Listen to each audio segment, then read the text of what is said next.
Good morning, everyone. Special AM broadcast. I'm here today with CJ Leung, and we are here to talk about gaming and, in particular, his new tabletop RPG, Cloudbreaker Alliance.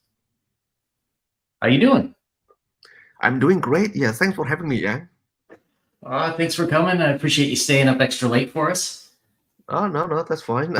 If anyone is working in the creative industry, they'll have awful like sleeping schedule already.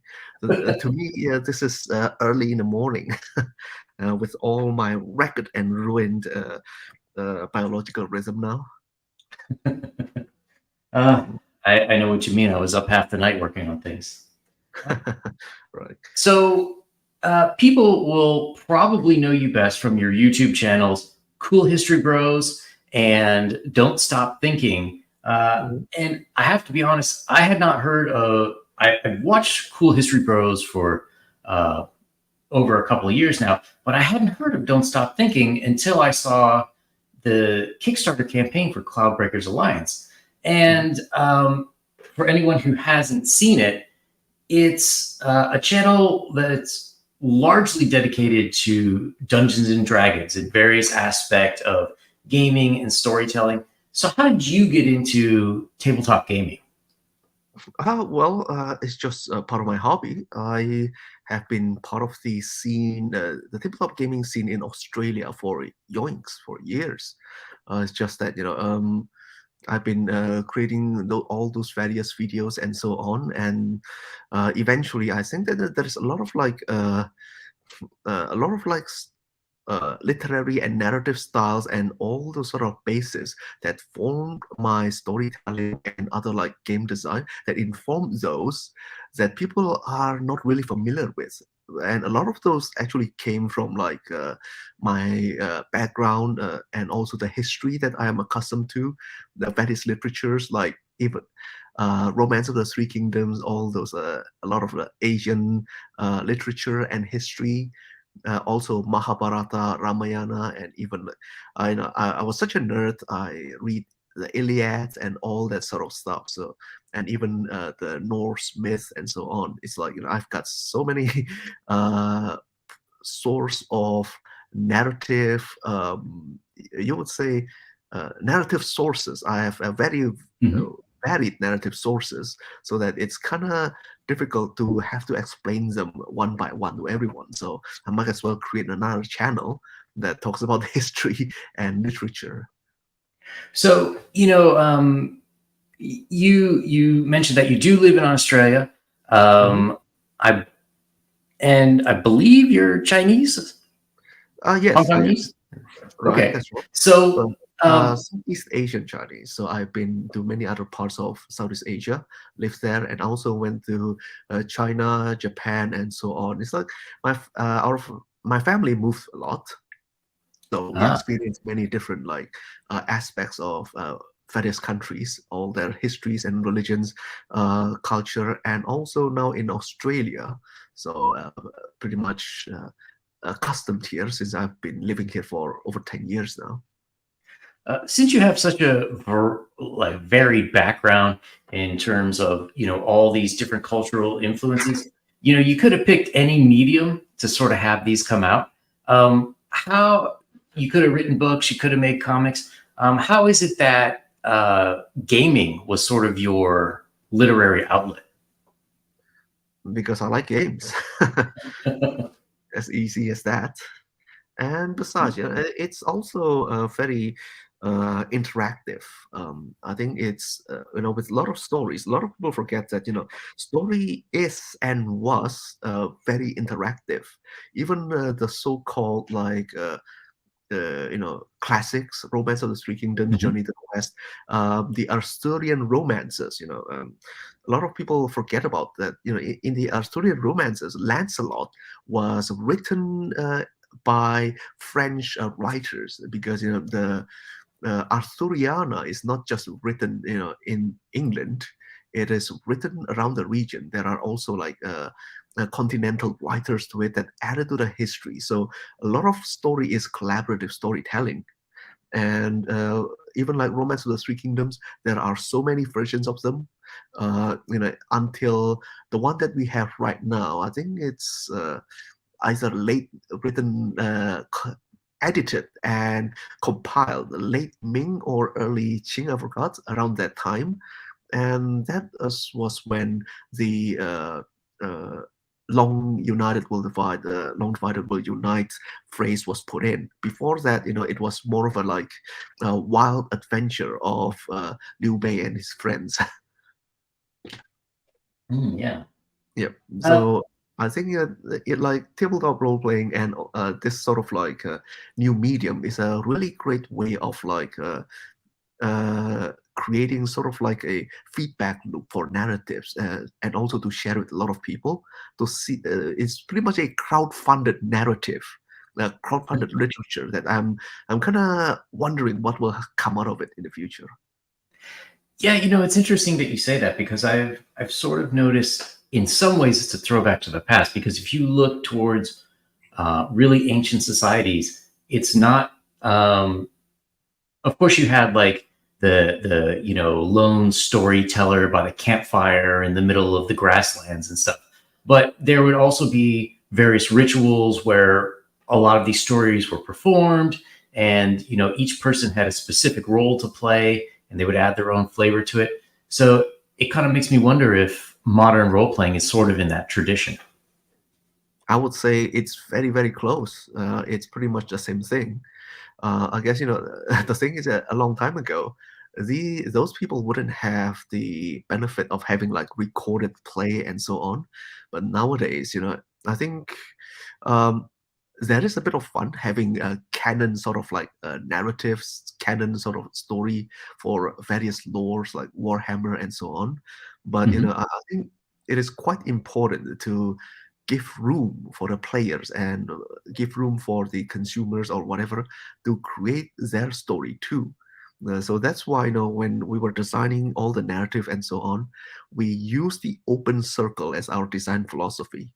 We are not going to close off the narrative, what exactly happened. We always leave a bit of room for the players to imagine and also create their own sort of like continuation, or let them close the loop if they want. So when you mean that, do you mean for the general world lore, or is it more sort of like what specifically sets up the starting point for the adventure? Oh, it's mostly the world lore. And for the adventure, I guess, it's also um, part of the reason. The setting of Cloudbreaker Alliance is kind of like separated in regional base sort of thing. Each region is not a country. They have different political groups and so on. But if you look at history, various regions like China and the North Asia, well, there is lots of the Mongol people and the Huns and the Xiongnu people. They have their own sort of like a political and almost civilizational sort of like uh, uh, sort of sort of something that's relatively close with the neighboring civilizations, because there is similarity, sorry, Mhm. because of their various living conditions, because there aren't enough like arable lands. They're just living according to what is most suitable to their own situation. So all these different regions are set that way, so that you can create lots of like unique sort of like civilizations with their own different like polities, and this pretty much become a sort of template for other people to create their own region. So the setting of Cloudbreaker's Alliance world is that the world was divided by a cataclysm 2,000 years ago. All the different regions are divided by separate uh, walls of clouds, and now a group of people have, uh, for some unknown reason, the cloud collapsed for these four regions, so they are able to get in touch with each other. And this is pretty much going to be the template for other people to create their own wholly new region with their own genre. So, for example, we have the Western region, which is the southwest, the Uruk region. It's like cowboy, steampunk, orc region. And then there is the Feyland. That's where you have the Star Trek sort of like elves. And then you have Ilum. You have the kung fu people, and Sanctum. It's more slightly closer to high fantasy with Templars and samurais over there. So if people want to create a mech region or some sort of like cyberpunk region, this pretty much gives them a bit of like sort of like guidance on how to create their own place. The idea is that the more the setting is populated, the more fun it is for people to cross their worlds. For sure.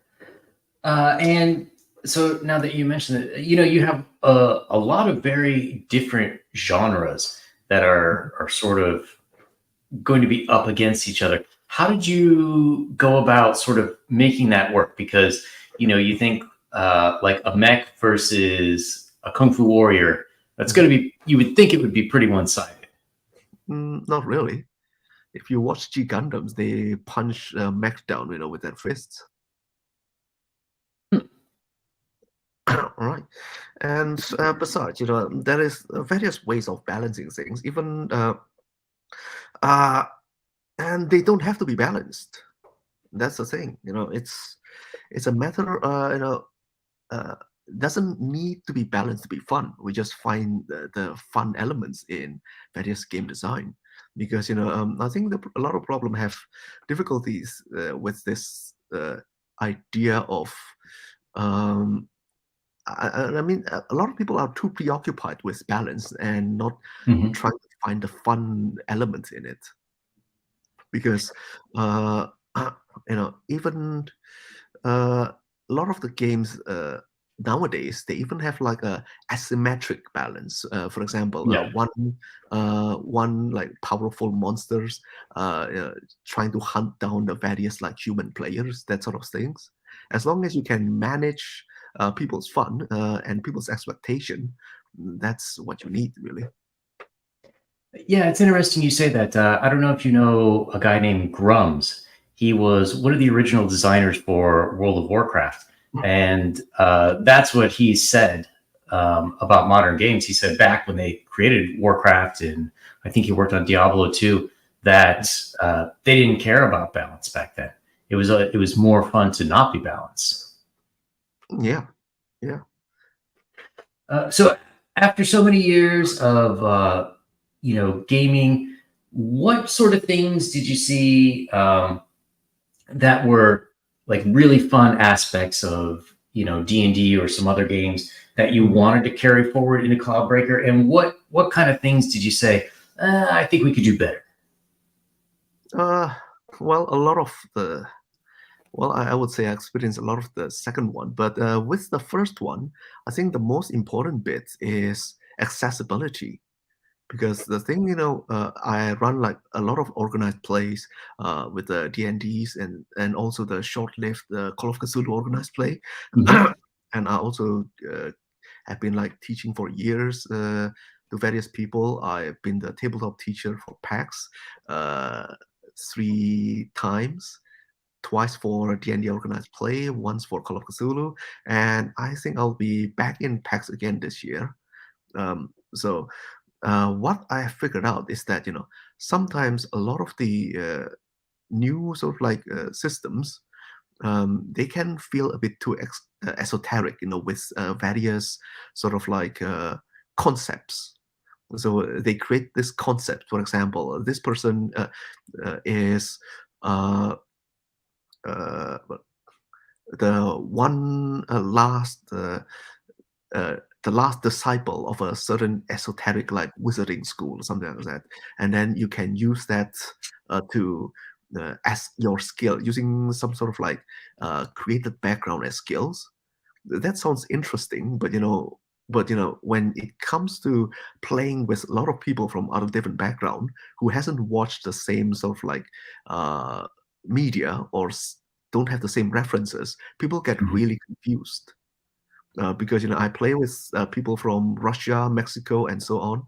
I am quite, you know, I know quite a lot of people from the international sort of like region, a lot of international travelers and also other migrants. Since a lot of things doesn't make sense to them because they watch or even have their own local version of media that I've never even heard about. So being very specific can be quite useful too. Mhm. And a lot of people forget that, and usually they just rely on their local media knowledge that they think everybody should know. Yeah, I think you're right, and I think that's kind of an interesting thing. Like you mentioned Gundam before. The last Gundam I saw was, I think, in the mid '90s. All right. I haven't been able to keep up with that. But at least for North America, there was a period in the early '80s where we had a lot of Japanese anime on TV, and then it all got banned for a while. But you had like role-playing games on Nintendo and Sega Genesis when those came out, and then that sort of faded again. And then there was a huge anime resurgence later.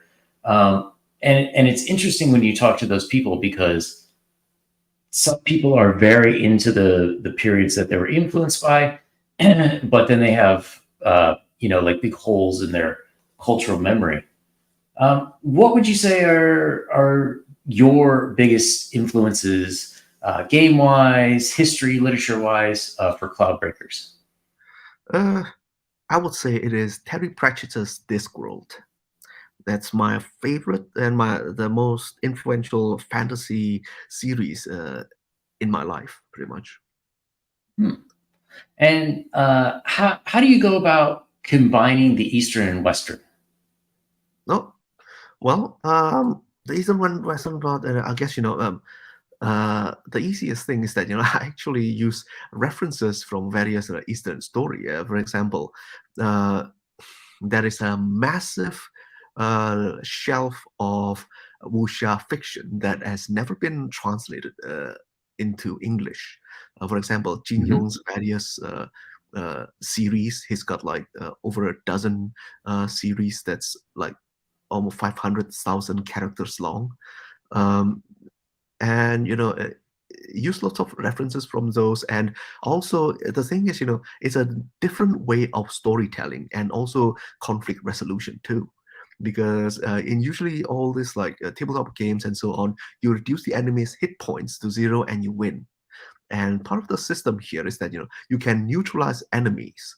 So for example, if it is a sort of a scorpion monster, when you reduce that hit point under a certain amount, sometimes they will just show their stinger out, but they become desperate, and it's a very dangerous poisonous stinger. But you can also at the same time grab the stinger, pull them out, and they would run away. So it's a new way of solving issues. There is also going to be social ways of solving issues too, because in those wuxia fictions, sometimes there are enemies like some martial arts master from certain faction is so strong. The heroes have to like use sort of like social constraints to get their enemies to step back a bit. They would say, "Hey, you are this master from a certain faction, but if you fight us, all us newbies, I'm sure you would win. But everybody would laugh at you for bullying younger and weaker people. How about this? We will take 3 of your strongest attacks if we can still stand, and let's say that we have won." So that is Mhm. that sort of like social bargaining and social uh, way of like redefining the contest and to win, that Hmm. sort of stuff. So, Yeah. sorry, please go ahead. Oh no, no, I will just never stop if I don't stop talking. Go ahead. So uh, on your Don't Stop Thinking channel, you have a very wonderful video on dealing with murder hobos.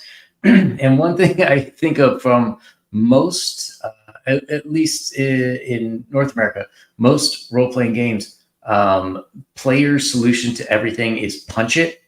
So how do you give them incentives or sort of start to lead them down this path that you don't have to just destroy everything? I'm not trying to lead anyone. I'm just giving options. If they want to destroy, that is a really strong build that they can make to destroy stuff with. But as for the other sort of like solutions, just make it easier or make it more efficient. Because if you in this game, they have one major action and multiple minor actions depending on their levels. So if they have reduced their enemy's hit points until a certain degree, there is a higher chance of neutralizing them. So it's more efficient to use their minor action to neutralize an enemy rather than keep reducing their hit points. But even if you want to try to neutralize them at the start of the combat, yes, you can. It's just less efficient because the difficulty would be higher to do that. But at higher level, once they have enough points, it is easier to just like neutralize all the weak enemies rather than having to like fight them one by one. That makes a lot of sense. And is there any sort of like Monsterpedia or legends that the legendarium that the players would be aware of, so they might know some of these weaknesses, or is it purely for people to discover as the game goes along? Yep, that is well, pretty much that's what we are trying to do with the book, with our open book policy. So it's very much like Pokédex. There will be lots of information stored in there. They can look up their book at any time just to check what their weaknesses are. But sometimes there are some enemies like hidden in the darkness, or they are caked up in mud and so on. They can't really identify what they are, and that makes it interesting because if all enemies are hidden, you don't know what they are. They are like black box of unknown. The people won't feel the danger of the enemies. They don't know what they can do, and it's missing suspense. At best, you'll just be surprised. Oh, it deals me so much damage. Okay, well that's bad. But if they know what they are, they can know their danger and also plan. They can talk with each other. Hey, I've brought this toolkit that I can use to neutralize. I'm going to delay my turn a bit. You reduce its hit points first. You are better at damage dealing and so on. Well, that seems like a pretty good solution too. To one common problem I've seen is, once you have people who have played the game enough, they're like, oh, I know this monster. I know its weaknesses. So, it seems like a good way to keep it fresh and exciting if you don't know exactly what you're up against each time. I think that's an issue, actually. If you don't know what they are each time, it is the same feeling. Because this is like the problem is if you don't know what they are every time, everything is a black box. You have to like rediscover them again. The feeling gets stale. Okay. Because it's more interesting if you know some of them, you don't know some, and you can discover the new ones. And it also allows other creators to create their own world with these monsters that players can learn all over again. So it's very much like Pokemon going to a new place. Oh, look at all these new Pokemons, all the variations. It's going to keep things fresh because of the combination of the new and the old, or a revised old. Interesting. And how many players would you normally have playing this? Usually 4 to 5 are limited to 5 on our playtests, but it can go all the way up to 7 or 8. Wouldn't advise it though. Okay. And is there also a DM or GM, or you don't need one for this game? There is a DM and GM, yeah. There is Game Master. That's the term we use. Okay. And so looking at the campaign, As of this morning, you have $23,126, which I'm assuming is US. So this is fully funded. So anyone who backs it after this point is guaranteed that you're going to get the game. Yeah. Yeah. Thanks for mentioning that, Yang. And also, we are.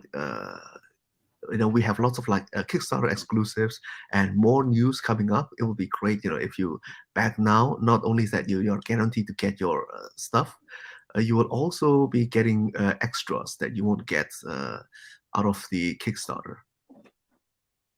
And besides, all funds, most of the funds will go into other artists. We don't use AI, so other artists, would be, and it also benefits you too. More art for you. The books get better and better, and yeah, we do want, to help our other artists, friends, and creators to so that they can contribute to this project too.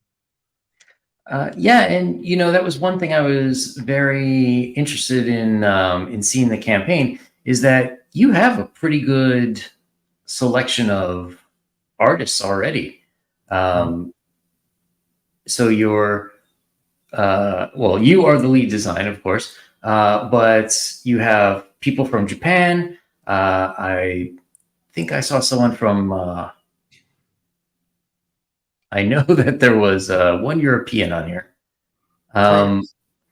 So how did you go about putting this team together? Like, what was your wish list? What was sort of your qualifications to get people on? Well, I've been, I've been pretty much repressing all my shyness to actually go out and ask people.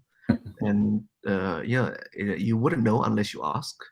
And also, when you have been working on certain various projects, pretty much your credentials have to roll over. It snowballs. From Don't Stop Thinking to Cool History Bros and so on. The larger is your portfolio and your body of work, the more people will have confidence in what you do. So That's yeah, true. that's pretty much it. And also, I guess it's mostly about having a bit of empathy for other artists like situation, because I'm also a creator, so I think pretty much like them, and just ask them what they need and what can we do together, all that sort of things. So let's take a quick look for those who are looking at a screen. Let's go through your different levels for the campaign. So starting off, you have the rule book, which is digital only, as I see. That's right. So that is 38 Australian dollars, about 25 US. And then we go next to the core rule book, and then also the yes. So which, as someone who's in Australia, and I was noticing most of the backers seem to be from the US, does this create difficulties for you, or do you think that digital is the way to go, or not really, because with the digital is easy, but it's always good to have a book, and for our American backers, we always have calculated this in our early plan, so there is no issue at all. If there are any issues, we have hashed them out, but it is still a lot of work, and it's something that we have already accounted for. It's only a matter of like sending them to United States, which we have planned for. It's not really an issue, but it's just that it took a lot of planning for us to make it possible. We have done the groundwork to make this possible. Interest. Yeah, I think you're right. I have a lot of people who do comic books on my channel, and it's it's kind of a similar issue where uh, they really had to do a lot of planning in order to get the price economical for everyone. Um, so one other thing that I really liked when I'm looking through this, so we're taking a look at the digital plus level, is most companies haven't really utilized the internet and YouTube or other videos to really give people tutorials on how to play games. A lot of it's still just in books, and it's left up to uh, fans or early adopters to make their own videos. Um, Being a a YouTube guy yourself, is that sort of what made you say, "Hey, we should make a bunch of how to play videos"? Yeah, that's right. It's not just that. It's because uh, I started making tutorial videos because I used to work at video education company. So we make videos for schools and so on. And that's my previous life. I have worked as that. Right, and it's just like a continuation of it, but also I'm trying to solve the biggest problem with various tabletop RPGs is the pay-to-play time gap. A lot of people have bought the book. It takes them like 3 months or even like years until they start playing. So I just want Mm. people to be able to play it immediately, and it also goes into the design of the book. So we have a sort of like a learning course. So at first chapter you will see a course, what bits you should read to start to play the tutorial mission 1. uh, and so you don't need to know all of them first. You don't need to know all the rules. You can start playing, and then for mission 2 you should know this much, and mission 3 should know this much. This is the pedagogical background that I have. Ah, Yeah, so because it's yeah. almost natural for you now. Yeah, that's right. Yeah, I need to make sure people would be able to enjoy the product that I create, and also, so that they can have fun and grow out of it. Not out of playing. I mean, it's just that they can create more content out of the book, because it also comes with a few tips and tricks and tutorials, and part of teaching part of the design principle. They can, of course, disagree with the design principle, but they would know where it comes from and how to change it to make it better for them. So I know what I'm doing is really just selling cake mix. At best, it is only 8 points. If you want to make it a 10-point cake, you have to like give it your own icing, make it perfect for yourself and your family, because Yeah. only the cook knows what is the best recipe and what the family like. Oh, that's an interesting way to phrase that. So would you say Cloudbreakers Alliance, it's easy to homebrew your own material for it? Yep, that's right. Yep. That also comes with a bit of like the modular design, that even like certain bits, if currently there are 3 main character options: life form, the which is the race that we use here, Mhm. and also character quirks, and what's it called, class, disciplines and classes. For example, if you want, this is also part of our planning. If you want to create like a survival horror or like cosmic horror sort of stuff, just change the class to occupation.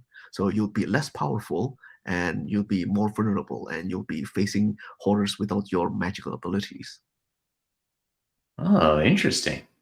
So, as you're playing through your own game testing, what class and backgrounds do you like to play? Uh, well, I kind of like a lot of them, and all of them have their uses. The thing is, they really shine when you combine the classes. Hmm. Uh, I mean, not just combining classes for a character. I mean, how you work with your teammates, because some uh, some classes has the ability to deal additional damage for each attack that lands. But some classes can attack multiple times. For example, martial arts can do lots of combo, so that benefits martial arts. But some classes increase accuracy, and it makes it the increased accuracy would invariably add to more damage output for classes that deals one big lump damage. So it's a matter of how you work together with your teammates, pretty much, to create the best result. Doing things together just amplifies your efficiency, pretty much. Oh, interesting. And so getting back to the different levels for a second. So you have core rulebook, which is a physical book, digital, the PDF, and the explanatory videos. So 85 Australian, $56 US, which seems pretty reasonable for a core rulebook. Yep. So then the next one that I thought was interesting is your Heroes Edition. So you have everything that came before, plus an acrylic stand set and tokens. Yep. So how do the tokens work in the game? Is this map based or usually more theater of the mind, or how much do they get used? It can be both. So we use zones to make it easy for people to think of it in terms of theater of the mind. And if you also play with like D&D maps, you can also just consider like a 2x2 or a 3x3 grid as one zone. And if you move, it means that you'll be moving from zone to zone, and there is more of a narrative significance in moving from zone to zones rather than counting grids, because I think that's abstraction that we don't really need. And the thing is, the tokens is pretty much used for the players to count how much spirit tokens they get, because as the turn pass, they will be gaining more spirit tokens, or there are other like abilities that help them gain spirit tokens. They can also gain spirit tokens by defeating enemies or neutralizing them. So it means that there is a natural sort of like a narrative arc. When you are playing, you start out without much tokens, and then as you progress, or if you do well, you started gaining spirit tokens, and you can unleash spirit burst. So there is a sort of a climax in each combat, or in each critical situation. The thing is, the enemy also has similar system, boss enemies, not all enemies, so that it would be too hard for a new GM to control. So with boss enemies, they get danger tokens.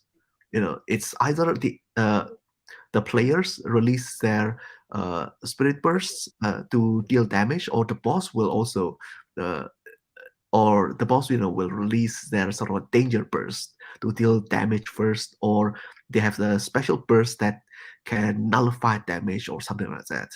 It is also a bit of a mind game, see. So if the players are too eager to deal damage, and then they're out of like spirit tokens, and the boss just unleashes his special, they don't have any defense for it, and they might get wiped out. So they have to plan. Yeah. Okay, so there is a bit of resource management involved. That's right. Yeah. And the special bit is that you can share your resources. So what happens is that oh no, we're going to be hit by this really powerful attack, but we know that our party member has a special like defensive ability.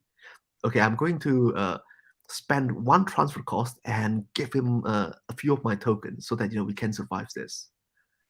So that creates a collaborative sort of play. Oh, that's interesting. Yeah. And so you're talking about story structure. Some people who are in role-playing games, especially, people who came up with the classic D&D, they really like sandbox games where there's not a lot of like a linear structure. It's more open world. How do you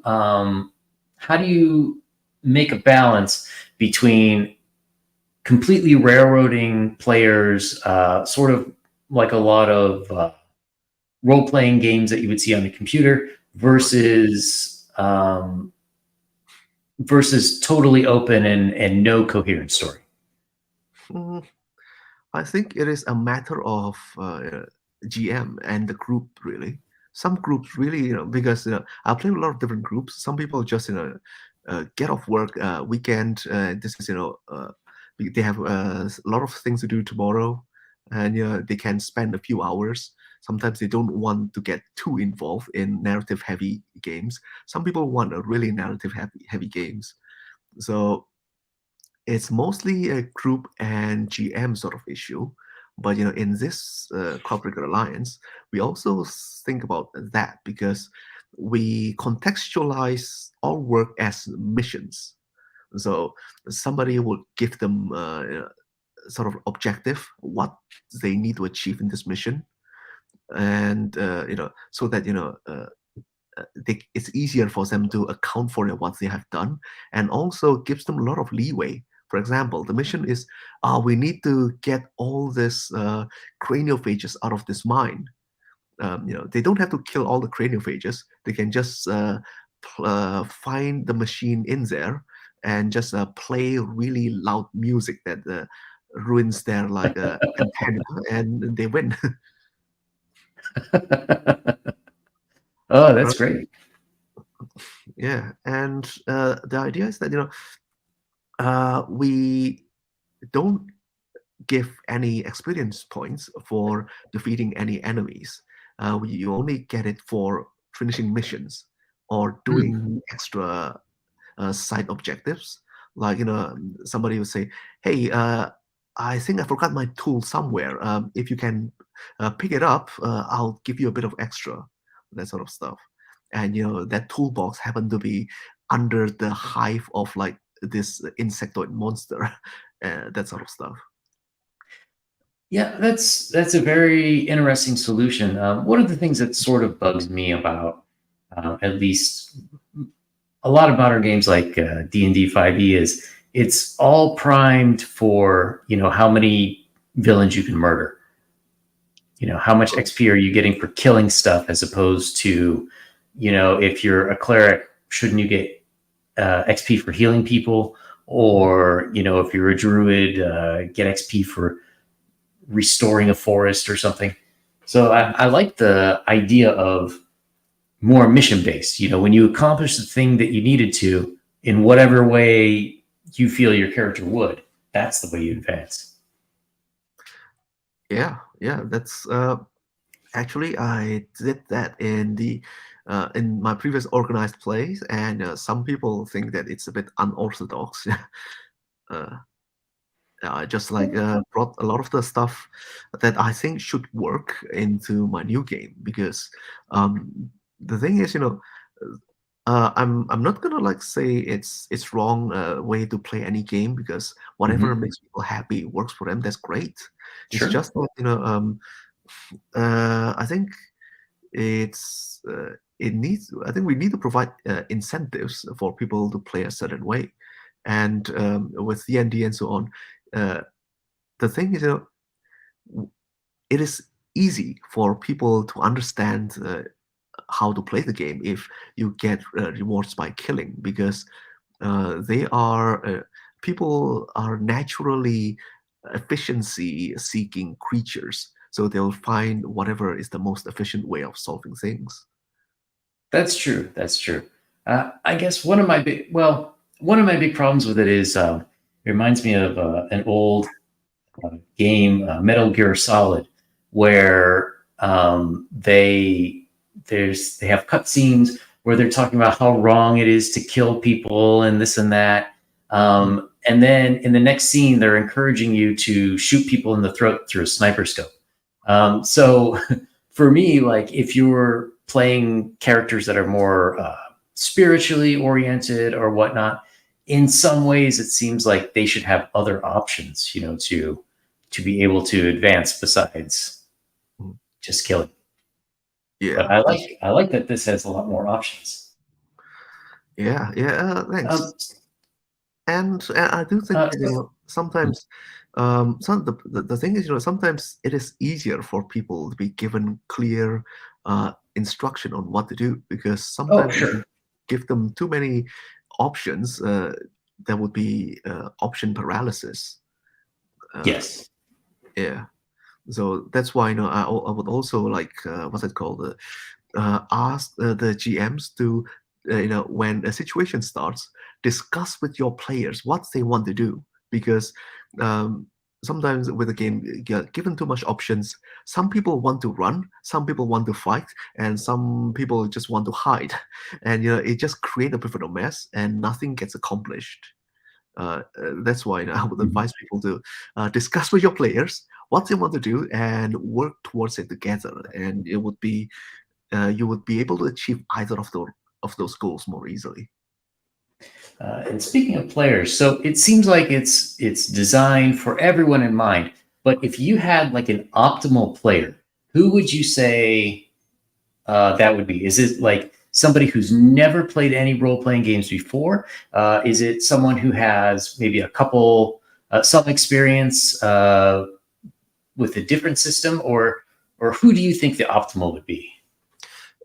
I think people who had from no experience to some experience, because it's easier to learn a completely new game if they are not too entrenched in a certain way of playing, because after a while, if you play with certain GMs and so on, all system they run is still the same game.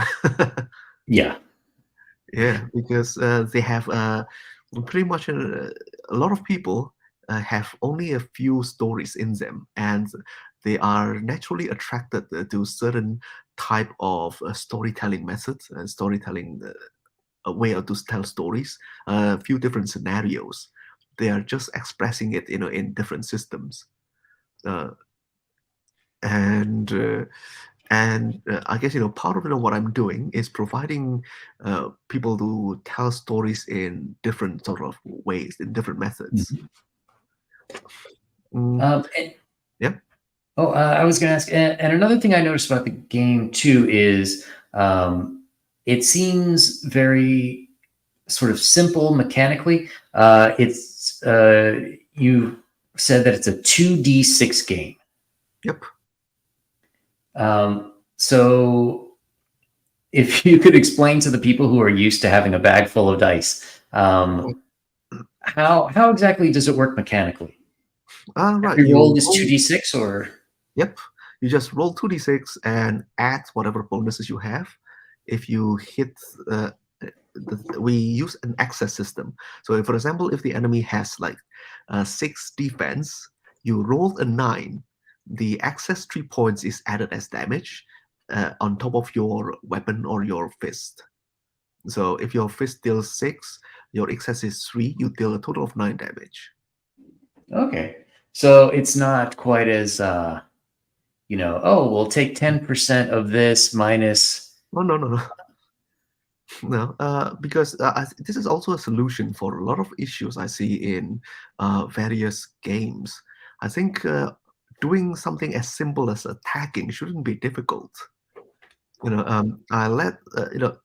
is also this sort of like I think in a lot of like games there is an issue in balancing complexity. The complexity cost of certain attacks is too high, and opposed to certain special abilities. For example, in some games, even like a normal sort of like a fireball, like it's 8 d6s that they have to roll, and once they roll those, they have to like calculate them really slowly. It's a really weak spell. It would on average do only 28 damage, and enemies have like at the end of the game have 500 something hit points. So if you're going to do that 20 times, it's really not worth it. Yeah, it's a So lot of math. yeah, a lot of maths for something really simple. We do have special like spirit burst and so on.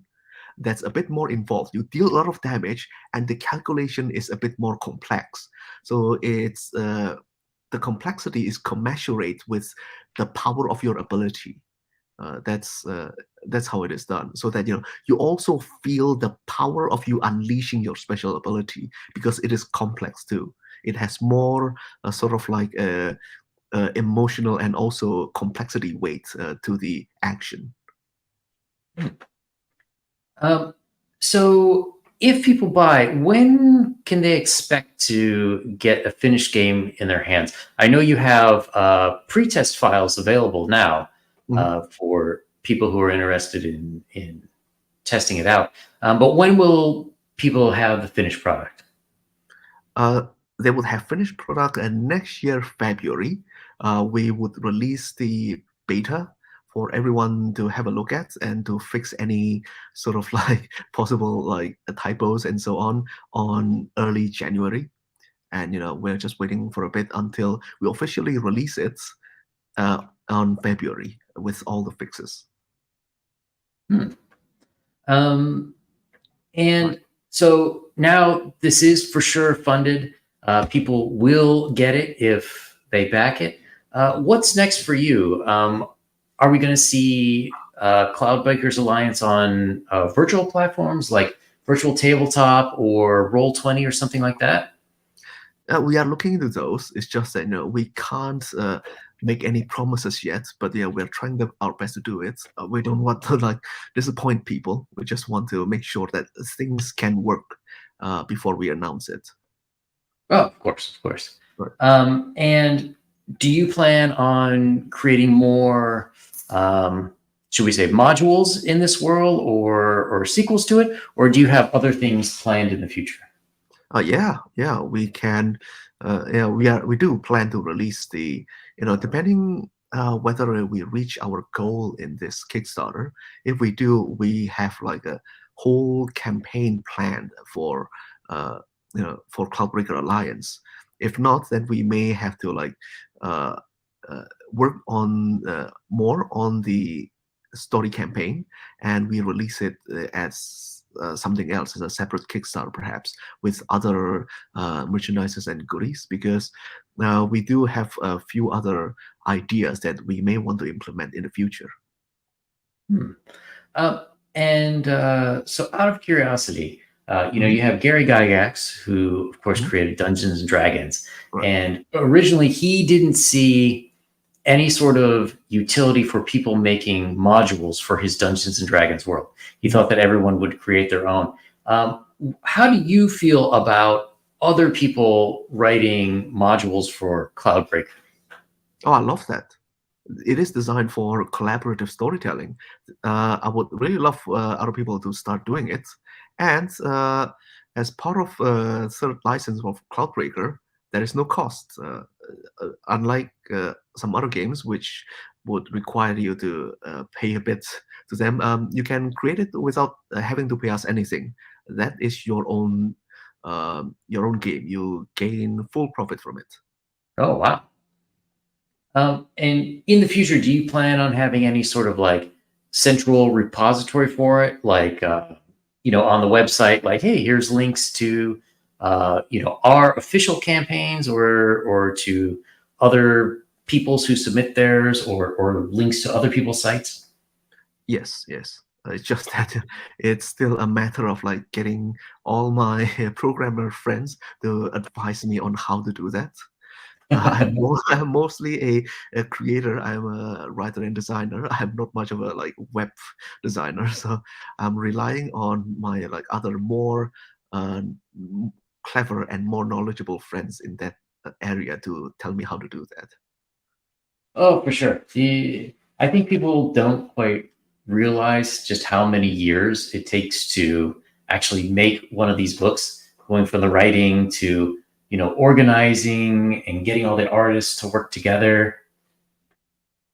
It's a very long journey. Yeah, thanks for telling people that, because it is something not many people are aware of. It seems that, oh, there's a book being written. We're supposed to be getting it on Amazon the next day. But yeah, and it takes a lot of work, and I do have to thank all the other artists and creators I collaborated with for believing in me, this weird guy from nowhere, contacting them on various social medias. Yeah, thanks for believing in me. All right. So I know it's getting to be about midnight your time. I don't want to keep you up too much longer. So for everyone, the link to the Kickstarter for Cloudbreaker Alliance, it's in the description to the video. If you're interested in how to play Dungeons and Dragons or Call of Cthulhu, there's also a link to the Don't Stop Thinking YouTube channel. And if you're if you're a fan of East Asian history, especially Chinese and fan of the classics, there is a link to Cool History Bros in the description as well. Is there any final thoughts you wanted to leave everyone with for Cloudbreakers? Well, the final thought is that, I'm creating an open circle. I would like to see how everybody else is completing it, or adding their own flair to it, because this is not my own story. It is also your story. I would like to see your creations. And for people to show you the creations, what's the best way? Tag you on Twitter? Comment on YouTube? Yeah. Just hashtag Cloudbreaker. Okay. All right. So thanks everyone for coming for a morning stream. Thank you very much, CJ. I appreciate you taking the time and talking with me. Yeah, and thanks a lot to you too, Yang. And for everyone, so Friday nights, as usual, I will appear on the Dungeon Delvers channel for some classic Gamma World, playing Rex Dashington, Human Mech Pilot. Next week, Wednesday, I will be on Peter Sammetti's Comic Radio show. I will post links on Twitter and wherever else as appropriate. And we'll have more guests soon talking about tabletop role-playing game, comics, storytelling, and culture. So thank you, everyone, for coming.